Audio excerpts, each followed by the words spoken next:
to the Mike on Much podcast. I am your host, Mike Veerman. I'm here with my friend and trusted producer, Max Kerman. We are here with our pop culture aficionado, Shane Christian Cunningham. And working the dials, as always, is intern Erica. Guys, this is the first time all four of us have been together in like a month, it feels like forever. Feels like a long time. And there's a lot of energy in the room because it's a Friday night.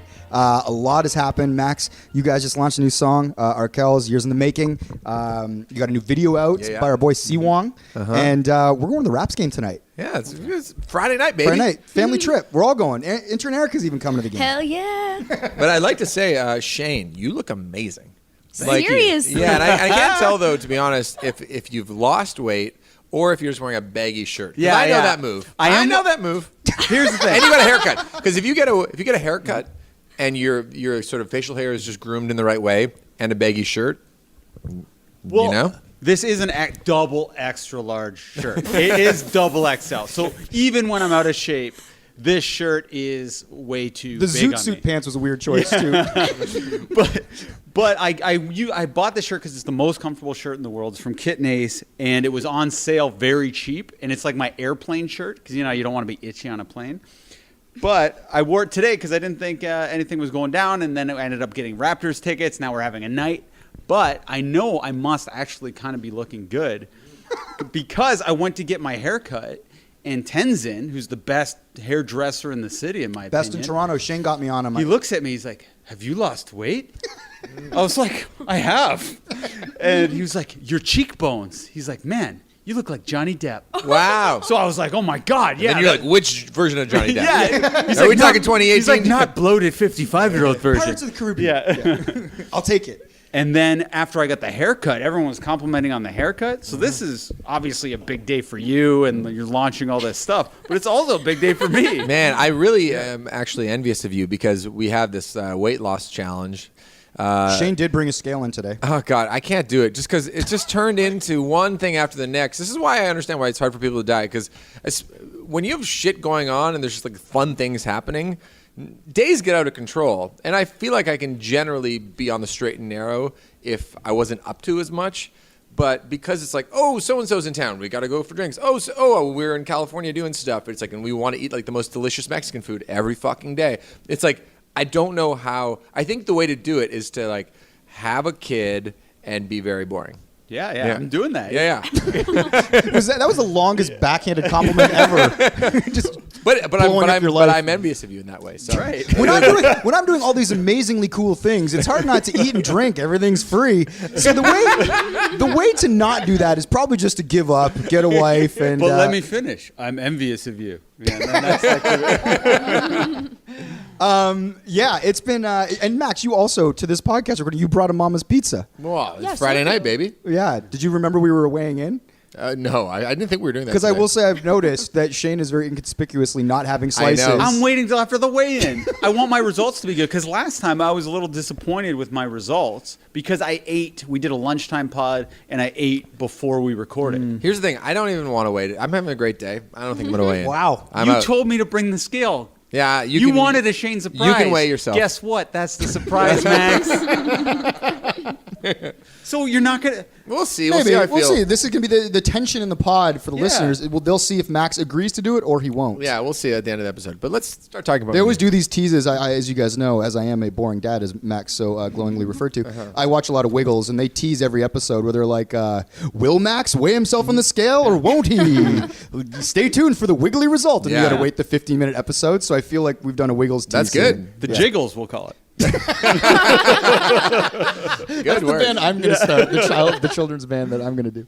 But a lot's been going on. Max, you dropped a new video, a new single. You've announced a big tour or a big show, actually, stadium at the Tim Hortons Field. You're the most famous man in Canada right now. No. Shane was asking that the other. We were pausing. We were wondering. 100% not the most famous. Who's the most famous man in Canada right now? Justin Trudeau?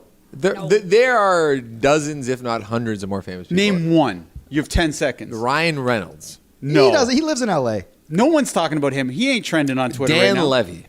No, not right now. I'm saying this might only last for 3 hours, but right now, in this moment, while we're with you, you are the most famous man in Canada. I think you guys have an inflated sense of how popular I am. I bet you guys are trending on Twitter right now, I bet. Well, probably not. I don't know. Who knows? But Manager Ass is in the room. Are they trending? Were they trending today? They gotta be.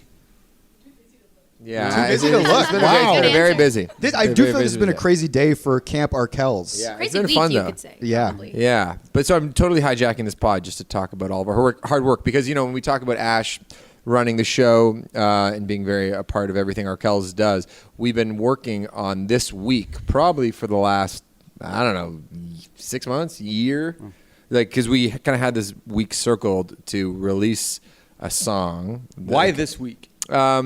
Well, it took a few different turns along the way, but I think at some point in the fall we kind of realized, okay, this is where we're going to announce the rally. We had talked about the rally back last summer, like even before Bud Stage. We said, okay, the next year we're going to think about doing Hamilton again. It was held, yeah. So the date at Tim Hortons Field. Oh, you'd locked in the day for the concert, Yeah. so you knew that you backlog where you want to announce. Yeah. And then we started thinking about, okay, when are we going to put out new music? Because we've been working on stuff here and there. And we kind of came to this idea that if we could release a song and then announce the stadium show in Tim Hortons Field, because we haven't played Hamilton since the last rally. If we can do that, that would make for a very big week. And so from there, you start thinking about, like, okay, what are all the tools that we kind of have to assemble to make sure the launch is as exciting as possible. So after we started recording the song years in the making back in June, and then we kind of kept working on it throughout the fall. It kind of came together finally in December. It was a bit of a longer process than normal, but we're super happy with the way it turned out. But one of the questions we had was like, okay, what's the video going to be like? And in the past, obviously we worked with Mark Myers and Shane. Mm-hmm. And we were kind of poking around. And I sent you the song, Shane. Yeah. And I asked who would be good at this video. And you suggested your old colleague, Chris Wong, right? Yeah, Do you remember that? Yeah, he's amazing. Why did you say that? Why would I say Chris Wong? Yeah, why Chris did was you just say- walking by at that moment. in the Yeah. office. Chris! Looking around the room, orange juice, C Wong. No, C Wong's C Wong told me, he's like, oh, thanks for recommending me. And I was just saying, it's like Phil Jackson asking me if he should put Michael Jordan in the game. It's like very easy. He's like very, very good director. And for context, Si Wong is a former colleague of yours. He works up at TSN now. Yeah, why is he so revered in the way? Well, that he's you a guys bit think of a about him? legend because he was probably the best commercial director in our in our group. Yeah, in our yeah, group like in at our, the in age our, of 22. He was a kid. Like Oh he yeah, came you were in- saying that he came in as a legend. Yeah, he came in right from college, kind of already having sort of a really strong vision. He's such a good visual filmmaker, you know what I mean? And he's so fucking hardworking. Yeah. But he's also the most humble, nice guy in the world. So he's just it's almost like guys that talented should be a little bit of a dick, and he has none of those elements. Yeah, he's about him. not neurotic at all. He's so good natured. It was awesome working with him. Well, we've talked about that crew that we had, that old Much crew, and how close we are. Unzi was a part of that. He's been on this podcast. Myers, Si Wong, Shane, myself. It's how close we all were, and how everybody was actually just really good guys, even though we were sort of piling up awards and all this stuff. And you're rooting for each other? Always Yeah, rooting for each everybody other. was so nice in that department. But usually somebody's like, oh, I'm a little bit better at writing. I'm a little bit better at editing or directing. C Wong is the best at everything, pretty much. He would be an all-star. If our team was a really good championship level team, he would definitely be the guy that goes to the all-star game. Cool. Yeah, well... Would you say that's fair assessment? 100%. And I've heard you guys talk about him before, because there's been other Arkells projects where we need an editor, and you're like, oh, Si Wong would kill this. Yeah. So he's the most approachable guy, but he has the most intimidating work. Oh yeah, and he has the most intimidating work. Yeah, when you see it, you just kind of shit your pants and just saying, You're like, oh boy, that's good. I don't want to follow up that video. Sure. Yeah, so we were thinking about what would be a concept for it, and we were kicking around a few different ideas. And another person who I turn to often when it comes to kind of big picture, kind of cool factor things related to Arkells is your brother Greg. Yeah. And that goes for song lyrics and production and just anything and everything. Often Ash and I will throw in our group chat between Greg, Ash, and I, we'll be like, what do you think of this? What's the cooler T-shirt or something? That's something we'll kind of throw at him. Greg's kind of like a Rick Rubin type. He is. Oh, he's a very kind of big picture executive producer kind of person. I mean, Ash has amazing instincts too. She does 1,000 other things. But it's cool for us that we have this circle of friends that depending on the situation, we go, oh, so-and-so would have a really good opinion for us, given whatever the context is. And so there's a funny thing with music videos now in 2020 versus, when we grew up watching music videos, where it's what do they mean anymore? They live mostly online. you're probably not going to have a viral video unless you're okay go, or the idea is like a 1 in a billion idea because there's so much fucking content out there. So we asked Greg, I'm like, what do you think we should do? Like just as a general concept. And he said, you guys haven't done a performance video in a while. Just make a performance video. Like do amazing cuts. Throw some fisheye in there. That's pretty hip right now. And just like, I mentioned that we were talking to Siwong. He said, Siwong will kill this performance video. And I said, we started thinking about it. We're like, you know what? There's been other videos where the band has had to act a little bit, or it's sort of taken a little bit outside of our comfort zone and it never feels quite right. And we were thinking, okay, the band I don't think has ever looked cooler and hipper and I think handsome to a degree, if I don't say so myself. Not about myself, but I'm talking about like the whole band. Like, I can say it makes me feel better. The bands never look better. There's band trash. We've never looked better. I think our kind of sense of style and aesthetics is really good. And we're at our most comfortable when we are performing. And like, so it's That's what like, you do. That's what we do. So we basically took that kind of big picture idea to Siwong. We're like, let's do some different like years in the making look. So like a 90s look, maybe a 50s look. And it doesn't have to be too conceptual. It just has to like cut really well. It just needs to simply make the song enhanced. In a similar way to the Knocking at the Door video, we made you like the song even more. That's I think what a good music video does. And we threw that at him and he got to work on it. And we shot the video at the beginning of February. Super Bowl Sunday. Wow. And it was a seamless day. And we shot it. We learned from the Knocking at the Door video because we shot that in March, I believe, outside, which was fucking crazy. Brutal. It was an insane shoot, and it took like 2.5, 3 days. Yeah. And there was one day without you guys, too. Yeah, so, and you guys were like dunking basketballs like in minus 10 degree weather. It was brutal. It was the worst time in my life. I remember you at that time. I was just like, never again. I don't ever want to do this stuff ever. Yeah, you're like, what's the fucking point? Yeah. Oh, I mean, you we'd did be win an sitting MMVA, like though. at our desk, and you were just like falling apart. Yeah. You're like this. I'm like not cut out for this. Well, this is the thing is we learn from every experience, and we go, okay, we can't fucking do that again. It turned out amazing. It's one of my favorite videos. We won an MMVA. Yeah, hell award yeah. for it. Yeah. Was that the one nominated for the Juno? It won the MMVA, was nominated for the Nominated for Juno. the Juno. That's So a it's fucking great video. So it's fucking awesome. But we're like, okay, if we're going to do it in February, it has to be inside. So we found a location up at Stockyards, like Kiel in St. Clair. 1 day shoot. We had our stylist Caitlin come in and outfit us, and it was like super smooth. Siwong delivered an edit in like 4 or 5 days. That was like 94% of the way there. That's crazy. And so I was very excited that we could launch the song with this music video. And then from there, we had to kind of, put together the assets for the lineup release for the rally, which is something we've been working on a long time. Do you guys, Bleachers, right? Yeah. Yeah. I hung out with that guy before, Jack Antonoff. I had lunch with him. That's right. At It was when he was with in, Myers and I. We were in Quebec City actually shooting a video. We used to have a video series called That Much Closer when I was working for Much Music, and we did one with the band Fun, which he was a part of. Yeah, and we've talked about on the pod before. We've been big fans of his for a very long time. He's also been the producer behind Taylor Swift and St. Vincent and Lorde, among many others. And it's funny, it's like he musically speaking, he is something to aspire to because he's been a guy who's been in rock bands. I think he's just a couple years older than me. He's been in a rock band since he was a teenager, and he went from this band Steel Train to Fun to Bleachers, and Bleachers has 2 records, and they're both amazing. But also he has his producer career. And dated Scarlett Johansson. And Lena Dunham. Wow. Yeah, so he's been very much part of like sort of celebrity culture for a long time. So to bring him to Hamilton was something that was very, very appealing to us. How do you do that? You DM him? Yeah, or- what's the first step in getting, Jack Antonoff and Bleachers to come to Hamilton? It's a good question. We had a list of about like 15 names that were like, oh, what about this? What about this? And like, it's an interesting proposition because it's festival season, so a lot of people don't like have other commitments all around the world. And the other thing is like a lot of people don't know Hamilton necessarily, so then we're kind of asking them to like, can you forego your Toronto play, which you would typically do, and come to Hamilton and do this thing with us? But you, of course, submit a video of you guys killing like Ivor Stadium, right? Yeah. Or Tim Hortons Field. Yeah, we put together like a little package.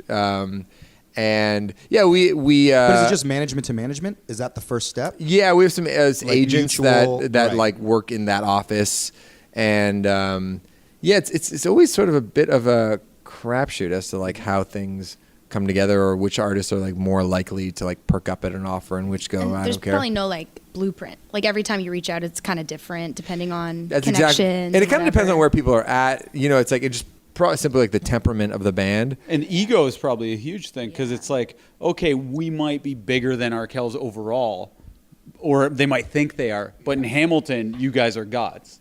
Yeah, well, this is it. It's funny. It's like we kind of come from the Frank Turner school of things, where it's like Frank, even though he's a massive act in the UK and does very well in North America, and he's massive in Germany, Frank's just like, oh, I'm going to open for a band that's bigger than me. No problem. I'm going to go and steal all their fans. So I'll happily open. So that's one of the reasons why he opened for us in Canada. And as a result, he stole a bunch of our Arkells fans, which was awesome. We shared Arkells fans. Whereas other bands maybe are in a position where they're like, maybe they don't enjoy touring as much as Frank Turner does, or they're just like, oh, you know what, I only want to play my own shows. And that's a totally fair argument, too. Jack and Bleachers were down for that. Kay Flay, also on the bill. Of course, friend of the pod. Yeah. 2-time appearance, right? She's the best, and she's sort of, and we've known her, Ash has known her forever because she opened for Lights years ago. And she's about my age and has been doing it for like, a decade. And she has become one of like, kind of the premier songwriters in LA too, because she's done songs with Bishop Briggs. Yep. She's a new song. I love one of her songs with Bishop Briggs called My Shine. Ooh, I don't even know that one. You don't know it? No. Oh, it's so good. Oh, it's cool. like my pump-up song. Shane's going to the rally just for K-Flay. Just for K-Flay. one That- song and leave. Honestly, she's so good, and we got to hang out with her when we were in LA last week, and she's just a fucking breath of fresh air. She's such a positive person. Oh. She's a really good hang. Yeah. We actually hung out with her at the Drake recently with Blake Murphy. That's right. Yeah. Raptors beat writer Blake Murphy, and then Havaya Mighty, who is going to be opening up the show, and she is by far our favorite sort of emerging Canadian talent. Do you guys know anything about Havaya? She won the Polaris Prize. Mike interviewed her for half an hour. Yeah. Max, she's been on your podcast. well, I don't know. I was talking. Like, have you heard? What she's Oh, up you're talking to lately? me? Yeah. Oh, no, I don't know. Like, Shane's like, I don't listen I didn't to the listen podcast. to that pod, but I do know she won the Polaris Prize, right? Yeah. And I'm saying that perfectly? You're saying it perfectly. The Polaris Hey, Prize. it's my drinking night. But a big thing happened this week, which I encourage all pod fans to check out, is that she was on this morning show with Sway, who's like a hip hop like radio I saw personality. this somewhere. Did this go viral?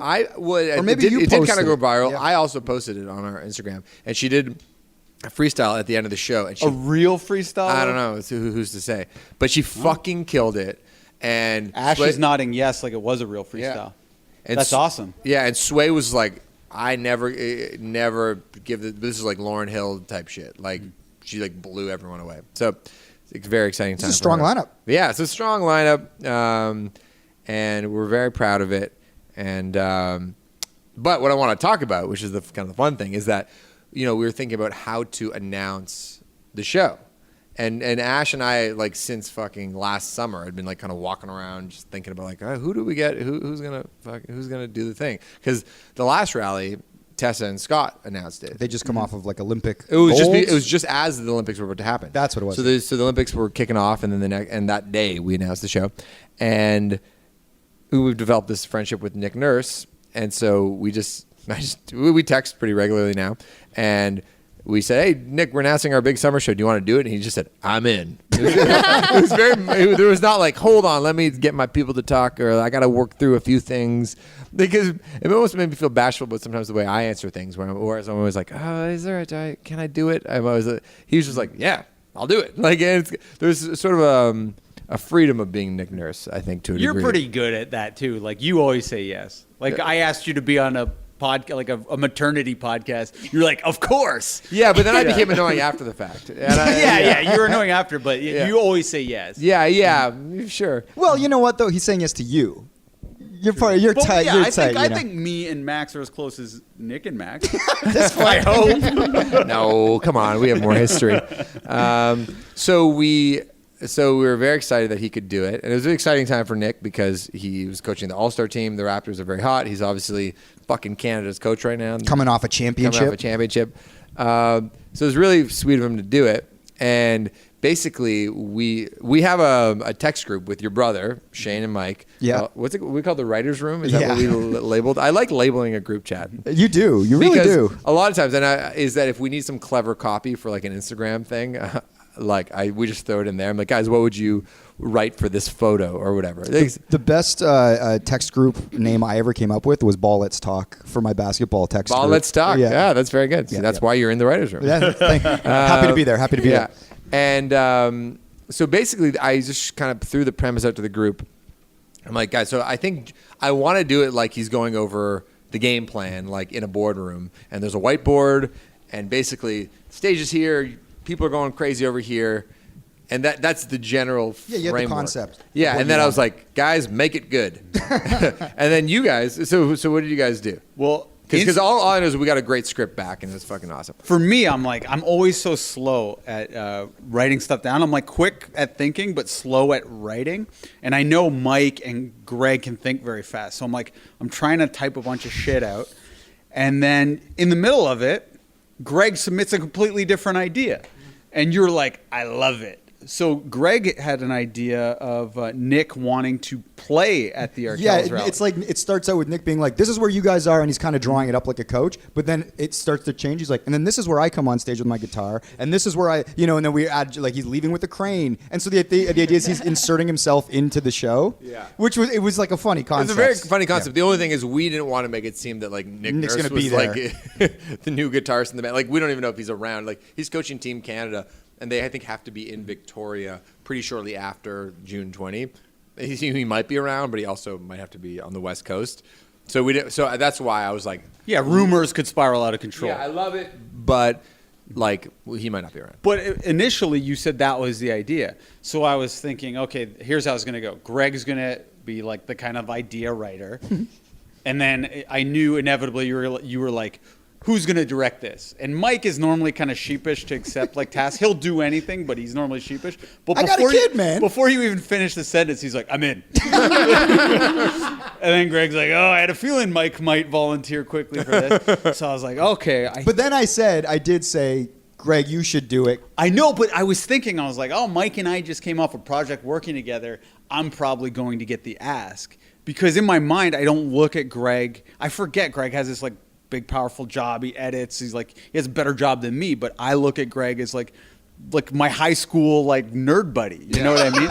So I'm like, oh right, Greg can do this. And then I was kind of like cut out with my script. I'm like, I'm not gonna do anything for this. So I kind of just waited to see if I would be asked upon. But I was just accepting the fact I probably wasn't going to be. This was the sequence I of events. assumed I was going to. So the sequence of events was. Greg submits that script. Max goes, "Who wants to do it? I love it. Who wants to do it?" I'm like, "Fuck, my worlds are colliding." Direct Nick Nurse. I go, "I'm in. I'll give up. I don't care. I might not see my kid for days. I don't have to direct Nick Nurse." So I'm like, "I'm in." You guys make fun of me like, "Oh, now Mike's piping." I didn't say anything. I was just like, let Greg do the jokes. And then I go, "You know what? Greg wrote this little bit that's really funny." So then I just said, "You know what? Actually, Greg, you should direct it. You had this idea that Max really liked." And then Max just jumps in and he goes, "The Veerman brothers are going to do it. It's a Veerman brothers production." So and then you made said the they were the decision. new Safdie brothers. And then I'm still in the group, and I'm like, I've contributed nothing. I'm in this other group chat with my old book club Maddie. I'm in a group chat with him and Ashley called Uncut Gems, and we just talked about this after. We just literally send each other emails about the Safdie brothers. So I began to get really sentimental about the Veerman brothers directing the spot. So that's how I got carried away, and I wasn't being as thoughtful. No, it is cool. It's a great team that works together well. It's just it's like they've never worked together in about 5 years, and they typically I don't. somehow just presumed Mike and I were going to work together on this, but then I slowly realized I had nothing to do. Yeah. That, sir, though, is not true because Shane's a fucking amazing director, writer, all that stuff that goes without saying. But as we were like building out the script and stuff, like Shane's the number one guy. You bounce ideas. So I come into the office and I'm like, we still kind of need an in. There's a couple scripts that didn't quite go, or blah blah blah. And then you had some ideas about like, I wrote a bunch of stupid lines for Nick Nurse to say because in my mind I look at Nick Nurse as a combination of Chris Farley and Owen Wilson for some reason. So I had like an idea that he asked the guys like, "Hey, I bet you didn't make a set list for this show," and you were like, "Of course we did, Nick." He's like, "But did you laminate it?" And then he pulls out laminates. Which is a great line. And then I had an idea where he was telling you guys not to do an encore. He's like, "Just say you got to go to the washroom, leave the stage." always leave them wanting more. And it was just like stupid lines like that. And then I had an idea where it was like he to gain credibility, he told you guys that he told Kawhi to take the last shot and have it bounce 4 times. That was a funny line, yeah. And I told him it's got to bounce 4 times. Well, the thing is, like, I knew you guys would come up with literally like 45 minutes worth of material. Oh, I'm like, yeah, guys, we this were thing needs to be banging around. 1 minute for Instagram. Like, it cannot be longer than that. Because I think I remember the original script was considerably longer, and it would have been harder to cut. Yeah, it was a little bit long. Well, because we had the bit where he's talking about how he's going to basically make himself a part of the show. Yeah. But then, so Shane and I were talking, like, the laminate bit's awesome. I'm like, that's really funny. That's something he can do. He can hold that. It's like, props always help these things. But you obviously like punched it up way better and made the like punchlines actually punchlines. Mine were just kind of like loose concepts. And then that's all you need. That's how writing works, though, right? So it's like, Shane absolutely like wrote. My brother actually, speaking of lines that didn't get used, I thought he had a hilarious line that didn't get used, where basically Nick does a thing where he's like, all right, this all is looking great. I'm just going to read it right off the script here because I want to get my brother's writing right. Nick goes, all right, this is all looking great. Do you have set list prepared? The band goes, Nick, the show is in June. We have 4 months. And then Nick's a little surprised. He goes, you know what else was in June and 4 months away back in February 2019? You guys are like, the NBA Finals? And he goes, you're goddamn right they were. You know who has 2 thumbs, 1 ring, and was prepared for that final? This guy. Here are your set lists for June 20th. I've taken the liberty of using waterproof and destructible laminate. But I just, the idea of him delivering the line, like, you know who has 2 thumbs, 1 ring, and was prepared for those 4 months away, and then like points at himself with the thumbs. But anyway, it's like when I saw that, I long. was like, this is so fucking wordy. Like, I kind of was thinking, I was like, in his mind, he thinks he's just like banging out a selfie video for a fucking, you know what I mean? Like, that was the other thing too. You were like, let's make it dirty. Well, Like, we'll get to that in a second, which is funny. But anyway, the script was fucking awesome. I flipped it to him the night before, and he's like, "Yep, sounds good, whatever." And so we all show up, and at the Raptors practice facility, the OVO. Yeah. Well, it's funny because it's like, so it's like, Nick's doing a favor. It's like we have him maybe for 20 minutes or a half hour. It was kind of a move. We're like, we know we have him this, but we don't want to tax him too much. He's not necessarily an actor. He's doing this as a favor for his buddy Max, all this stuff. So it's like when you're shooting one of those things, and Shane, like he was saying, we just came off like shooting a bunch of these kind of like little skit type things. So you kind of know how to do it quick and dirty. And it's like we were working with non-actors in that thing. We were doing like a corporate thing with these executives at Bell. But so I was like, I felt very confident in our ability to sort of like get Nick to a good place. And I've seen his commercials like, with McDonald's Fisherman's Friends. Yeah.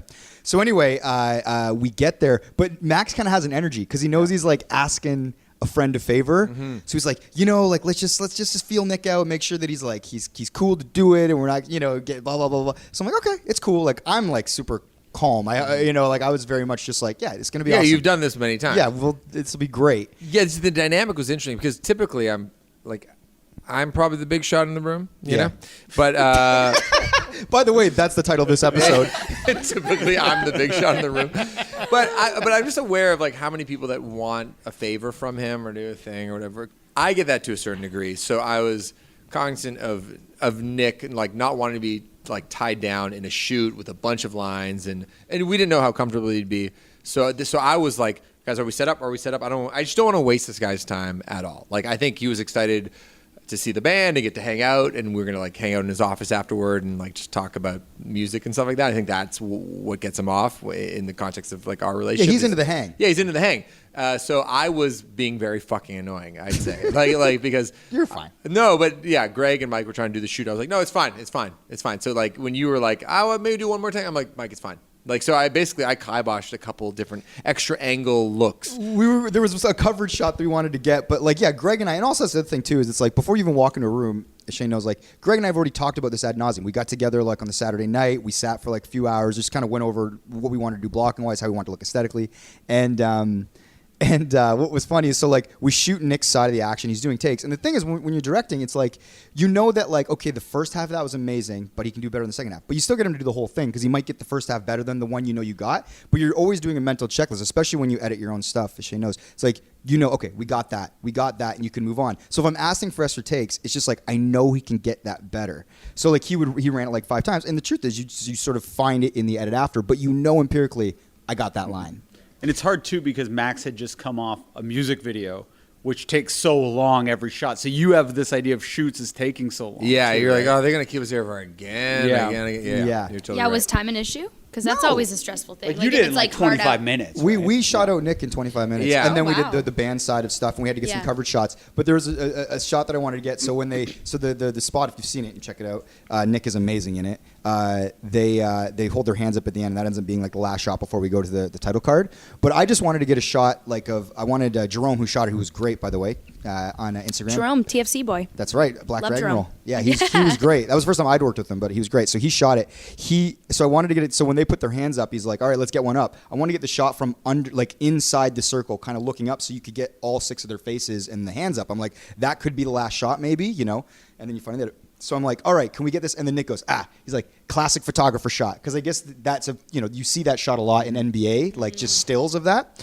And then Jerome goes, I got to change the lens though, just because this lens is too tight if we do the shot. And then Max is like, that's when he's like, hey, we don't need to get that shot.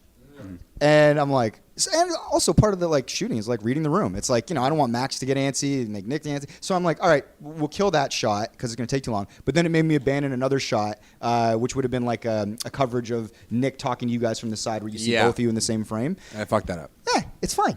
But it worked out. So I talked to you guys that night at like 5 o'clock.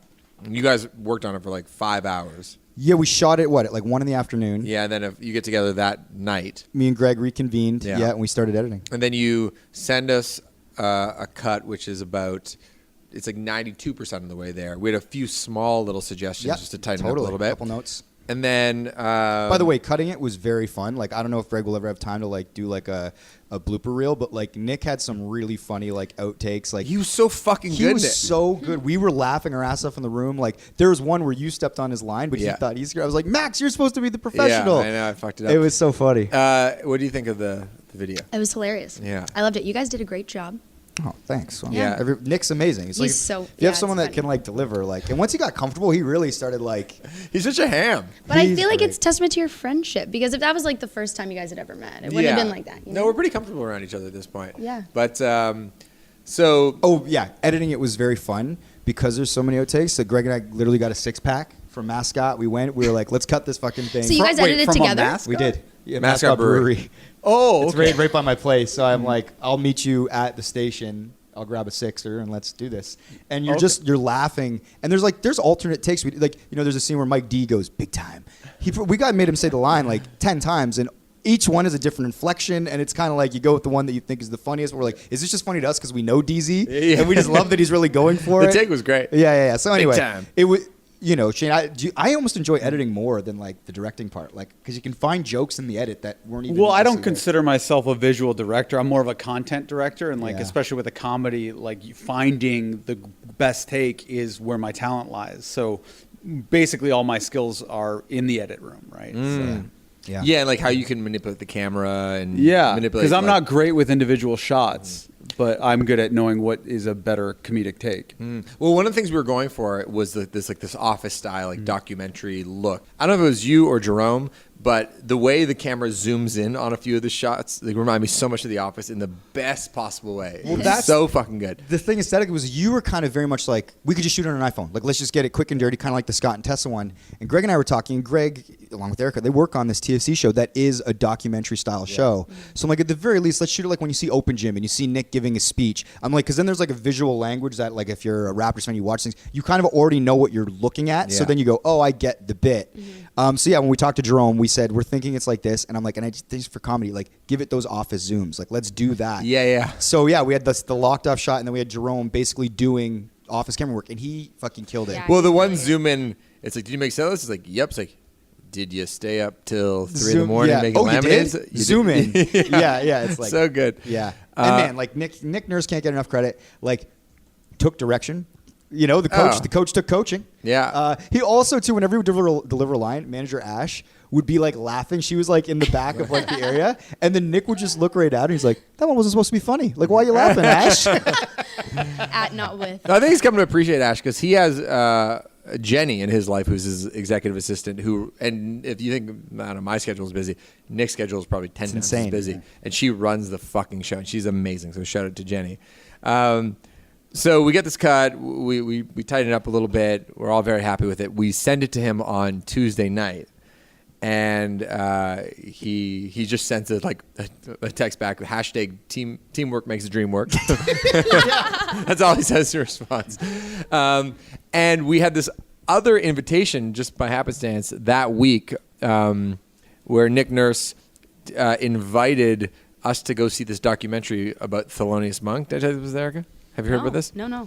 Okay, so I'm going to rewind about a month and a half ago. So Book Club Maddie sends me, after a Raps game, sends me a photo of Nick Nurse on the sideline coaching. If you zoom in on the photo, there is a bracelet that says Straight No Chaser. And I didn't know what this meant, but Straight No Chaser is a Thelonious Monk song or record.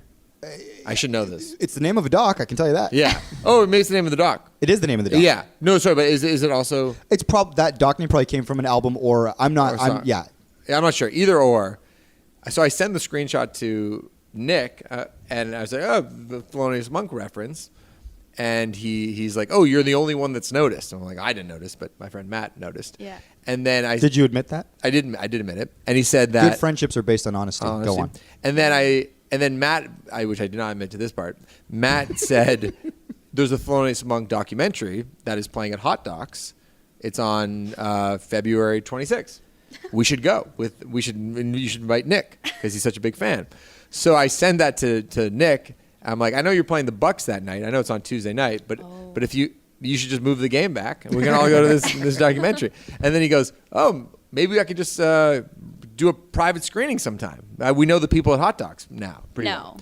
And so, sure enough, a few weeks later, no, actually, this was like on Sunday or Monday. He goes, "You around Wednesday?"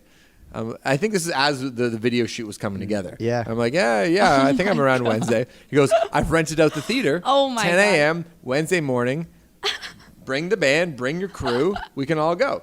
And I'm like, this is hilarious. So I tell Matt, and Matt's in. I text our friend Shad, obviously text the pod. Cool squad to roll up with. Yeah, great squad. Sprinkle in some shad. Yeah, it was wicked. And so we go, and my childhood friend Daniel Rosenthal comes. Nick at the shoot, because we're hanging with him afterwards. This is on the Monday. He goes, "Oh yeah, all my staff is coming. I'm making the coaches come as a professional development day."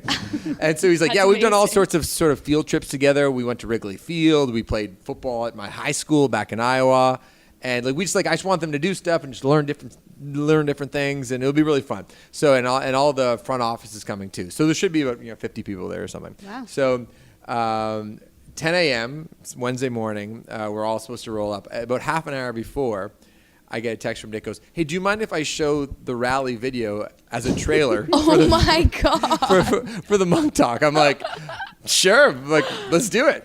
And then I text you guys. I'm like, "I think he's gonna play the thing like on the big screen." I was like, And you were there? "Oh yeah." Me and Shane were going. Me and Shane actually met up in the morning. We went over to see the screening, and we get that text. I was like, "Holy shit!" Like.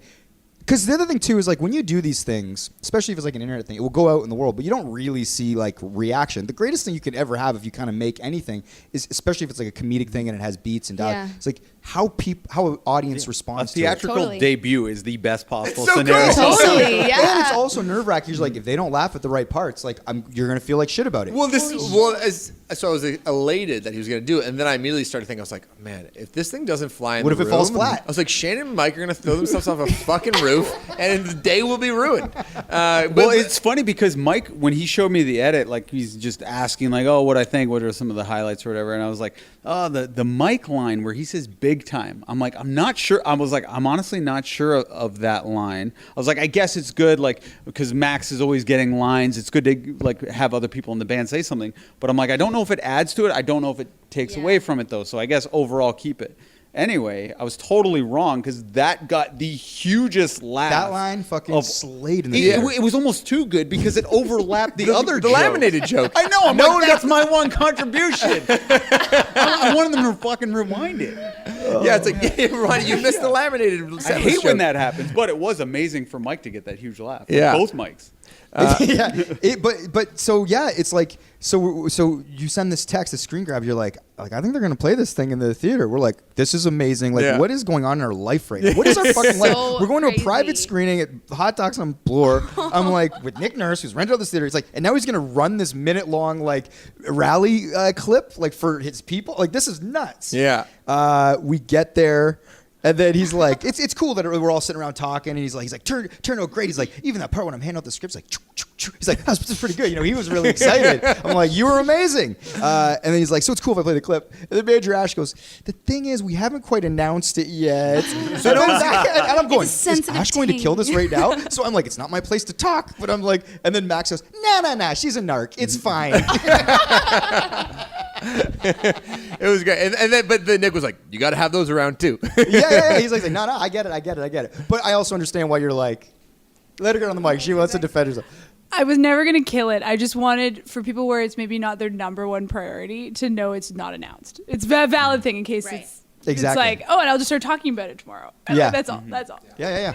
But it was fun because we all got there, and the lobby is a big enough size in the Bloor Cinema, and they had popcorn, donuts, and like coffee available for everybody. So you're kind of just milling about with all the Raptors like staff and the assistant coaches and our friend Teresa. Yeah. And it was just like it was just very fun, and Nick is very good about being like the leader of the pack, and he ends up he gets the microphone at the beginning, and he has a little bit of a speech to say, and he passes around the ring. He's like, I like anytime I have a big group gathering, I like to everyone to get a chance to have the championship rings. I'm going to pass that around, but before that, I want to introduce you to my security guards. And then he points to them, you're aware and it just gets got a huge laugh too. Like, he's very charismatic and great. Were you guys like, we have our own things? Yeah. We have I didn't say that. No. Well, so it starts going through the crowd and up, and like at this point, the lights in the theater are still up, and I lean over to Shane. Shane's sitting to my left. I go, "You excited to see that ring?" He's like, "Oh yeah." And then the minute it gets like 4 people away, poof, all the lights go down in the theater. So then he gets the ring, and I'm like, well, then I go over to you. I go, I was. Right as the lights go so down. it's a Nick Nurse ring. It says Nurse on the side. Oh, it's his Holy ring. It's shit. this massive. So then it gets to me, and I'm like, the movie's on, and it's like a fairly like fly on the wall doc. It's very quiet. I'm like, Mike, like turn your light on. Turn your fucking light on. It's like, I'm next to what? Mike. This is all happening. So I'm wearing the ring, so Mike has to turn his iPhone light on so it can be bright enough so I can use my iPhone to take the picture. Photo of the ring. Yeah. But I did make a bit of like a nerd scene, but I tried to play it as cool as possible. But I got the photo and it turned out great. The good thing too is and Nick had time. Like Nick, you finally, because you weren't at Max's party because you were in Hamilton for family stuff. So it's like you got to meet Nick for the first time. We were like, oh, Shane, he wrote on the thing that you were in, and he's like, Yeah, I was like, oh, I love your work. I was like, your acting work. So I got a little joke in there. Yeah. Well, the thing is, apparently he watches this doc regularly just to decompress. If he's like he doesn't watch game tape, he's just kind of like one of his. It sounds like a comfort film that you just kind of throw on and just like brings you some warmth, I guess. But he's never seen it on the big screen before. So I think he said he's seen it like 100 times. He's like, but I've never seen it on the big screen, so I'm really excited about it. But the doc itself is, what year would you say it's made? In the 80s? I think it was a 90s doc or maybe it like was early 89, 2000s. I believe. Because I looked it up on IMDb afterwards. Yeah. And the pacing of those documentaries from back in the day is much different. And basically it chronicles Thelonious Monk, and there's no narrator. And it's just there's not even a narrative really. It kind of just follows him. It's fly on the wall. You know? And he's a very odd, eccentric guy. Oh yeah. He seems like he's probably on the spectrum to a degree. That's what I was saying. Well, he clearly he was losing his mind a little bit. I don't think I'm speaking out of turn saying that. Like his son spoke on how his personality kind of disintegrated as he got older. Yeah, but Nick is talked about, and I think it's okay to say this, is how he really encourages people to, like on the Raptors, to sort of like operate freely within the kind of boundaries of the system. Like jazz. So it's like Thelonious Monk obviously was grounded in the form of jazz music, but he did a lot of crazy things that made him very unique and made him fantastic. And he talked about how like we let Pascal sort of operate within our offense in a very freeing kind of way, which I think brings the best out of him. So I think Nick likens himself a little bit to Thelonious Monk. Oh, totally. Well, I like in think the way he does very unusual things, It's like when he the- does the box and one plays and stuff like that. Totally. It's the idea that like within jazz, it's sort of by its nature in many ways improvisational. So it's like we have our structure. I know that we're playing these 4 chords over and over again, but then when it's your turn to solo, whether you're on the piano or the drums or the sax, it's like this is where you get to within the structure then be your sort of most creative self. And the best jazz players are the ones that come up with the most sort of innovative, interesting sort of pieces when it's their time to solo. So in that sense, like Shane's saying, like if the game sort of starts going a different way, Nick, it seems like prides himself on his ability to go, you know what, let's throw that out. Let's try this. It's very weird. The way that maybe Thelonious would be like, I'm going to go to this note, which wouldn't be conventional. Yeah. And Thelonious wore like very weird hats at all times.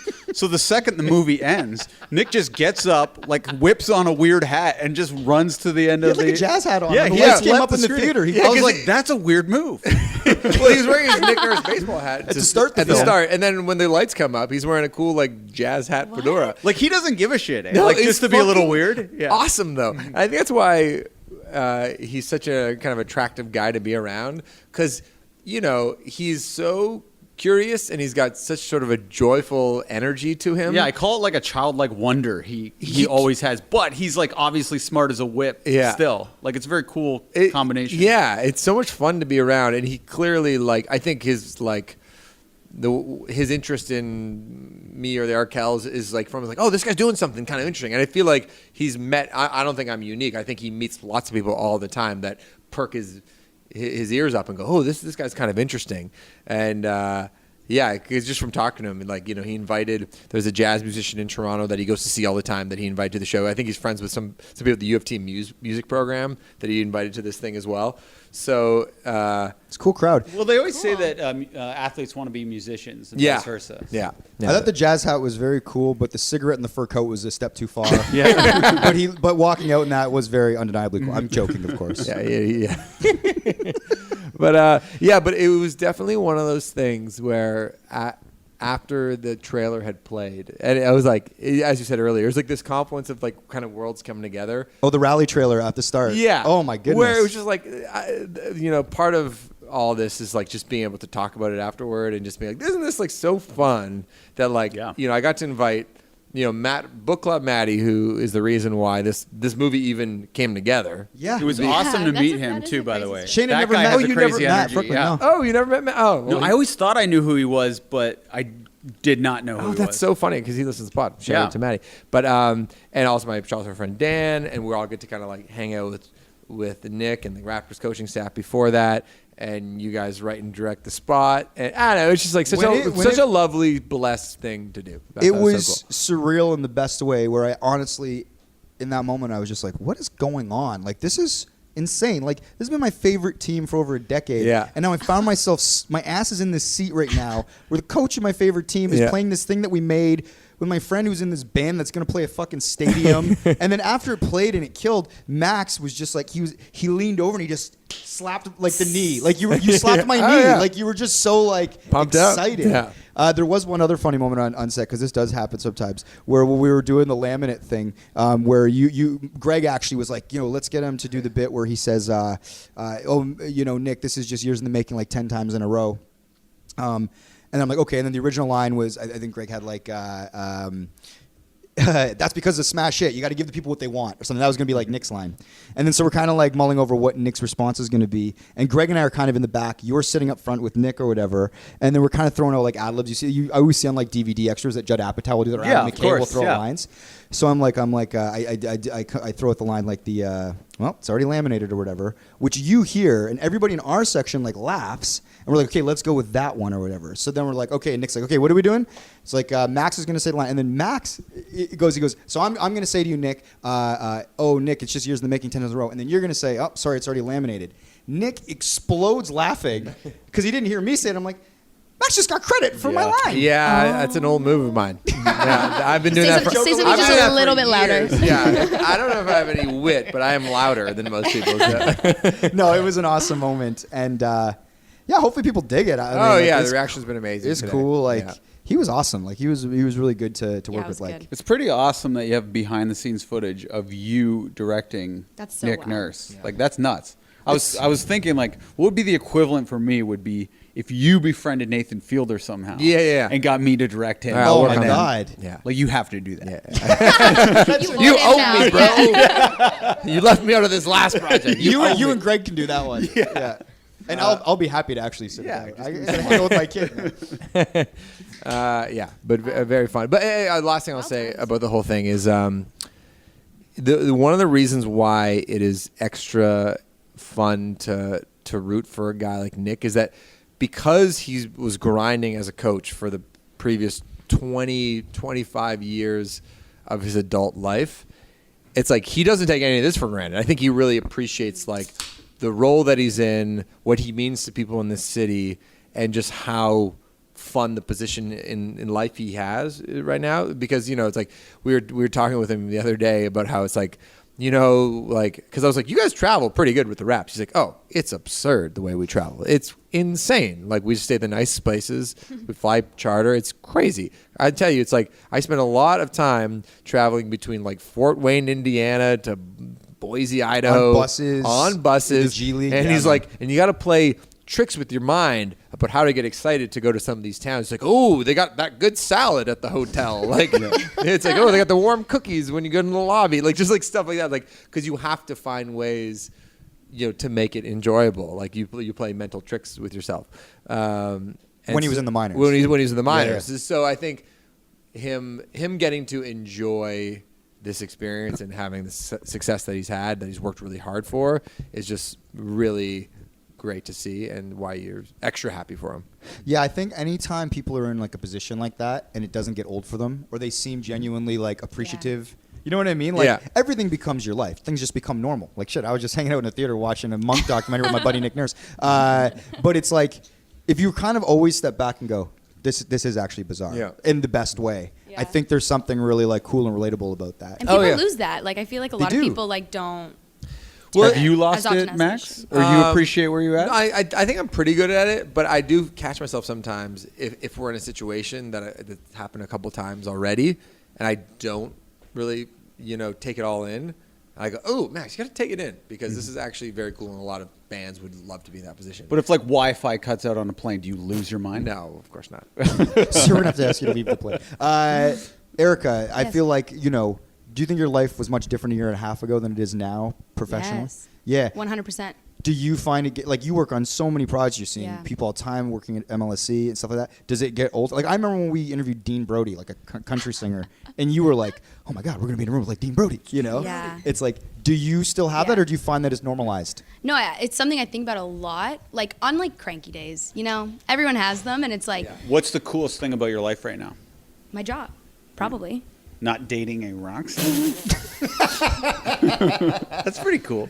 It's maintaining the joy of life. My dad always used to say, just if you can always find the joy of life in things, you know, check yourself, realize it's good, could be worse. And the biggest joy in your life right now is your job. It's like one of the biggest. Where does probably. Micah Much fit in that joy list? Hi. Yeah? Yeah. Top 5? Yeah, probably. Rockstar boyfriend or Micah Much? You got to pick one. More joy. Different kinds of joy. Right, okay. Maybe equal levels of joy. Right. Yeah. Yeah. All right, we should get to Shane's surprise, because Yeah. we gotta go to this Raptors game. It's not a surprise anymore. It's not a surprise. The cat's out of the bag, Yeah. but let's see how much the bag weighs. All right. By the way, you do look very good today. Thank you, Mike. You look so different. So double you need X to explain. Did we talk about this off the top on mic? What's that? Was this on the microphone? Yeah. So what we've been doing I've been doing a fitness challenge that you guys said you were going to take part in, but since I have the least going on in my life right now, it's easier for me to actually do it. Yeah. So you do it, and Mike and I will watch. Yeah, we're rooting for you, brother. Okay, but Mike, I thought you. I'll do it. Yeah, because you said you actually lose weight when you go on vacation. Okay, I like this. I say that I lose weight when I go on vacation. Here's the thing: I've never vacationed with a 16-month-old before. It's like You always say you lose weight on vacation, Mike, and I don't think you ever have. No, it's not like I'm monitoring his weight, but I mean, like, he's not doing anything different. It's not like he wakes up on vacation and goes jogging. He just drinks beer every you single look day. really fucking good. you do. I like I'm this. worried about you. Okay. Weigh yourself. Your belt doesn't fit. Your belt's looser than your pants, bro. I know. You're withering away. You didn't have any fucking pizza either. I know. Well, let's see. Now I feel like I'm going to be On the mic. All right, here we Now go. I feel like I'm going to be disappointed. What were you last time? We just did this last I was episode. 191. Shane was 191 last episode. I'm taking my boots off. I'm going to do this shit because my boots probably weigh like a pound and a half. Wait, Maxie boy, you're actually not going to do this shit? I guess I'll do it, but I'm not. There happy you with go. There's some team play. What did you weigh before? Do you remember? it. 183. I Yeah. think was what it was. Okay, Shaney, Erica's going to film this. We can throw it on the old internet. The scale is having some technical difficulties, but we will. Shane is sorting it out. I like this. True tension. Here we go. Okay, Shane weighs in at. Let the people know, Shane. Oh, this is bull. This is bull. This isn't even fun.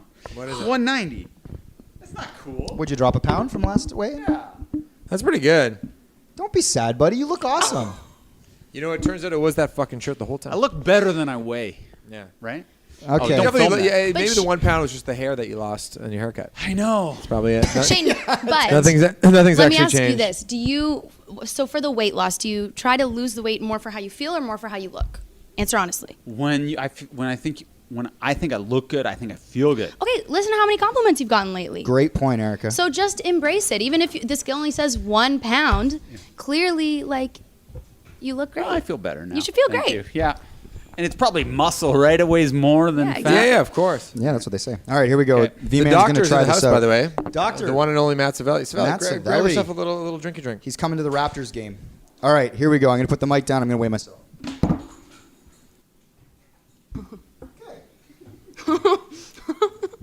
V Man's weighing in at a robust 175 pounds. Have you lost? I What were you before? can't remember. I think I wanted to get down to like 68. I think I did lose 3 pounds though. I think I was 78 maybe. 79 maybe. So yeah, I lost some weight. I lost weight on tour.